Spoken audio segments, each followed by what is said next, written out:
دیوال باندې ښکوتاوي چې دې نه به دې پیسې اخیستې وي نو دا خو د یتیمانانو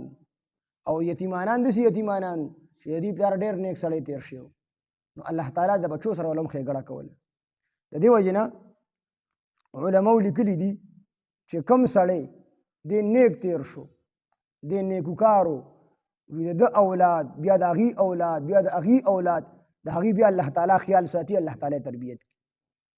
د هغې د اولاد د اولاد د اولاد تربیت الله تعالی کوي د دې یو کس په نیکی باندې نیکوکار باندې مولانا شبلی رحمه الله به فرمایل چې زما د وجې نه الله تعالی زمونږ د دې غونډې علاقې خیال ساتي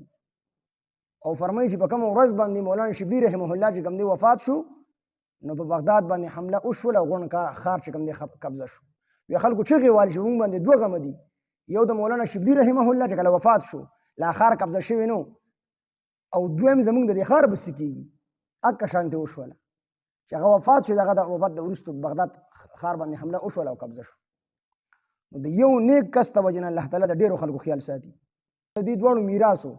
نو هغه ورته وکړو دا دیوال ما نه غولې دیوال به پرېوتې وو د خو ماشومانه نو خلک پر راغلي خزانه به یې ته وړې وه خزانه د څه وه نو حضرت ابو درداء رضی الله عنه فرمایي چې دا د سرو د سپینو زرو خزانه وه او حضرت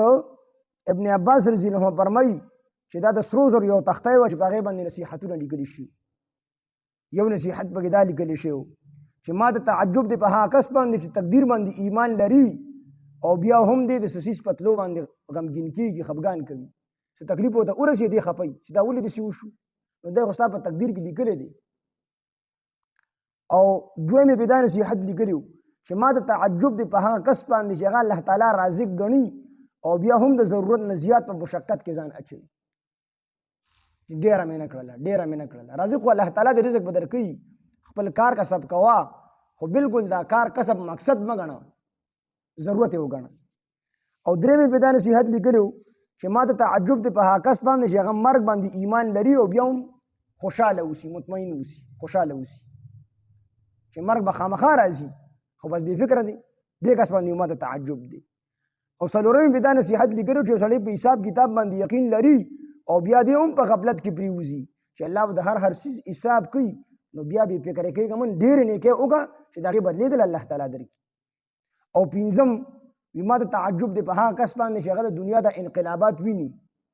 کله سړی مالدار شي کله غریب شي د چا کور را پرېوځي چا بچی مړ شي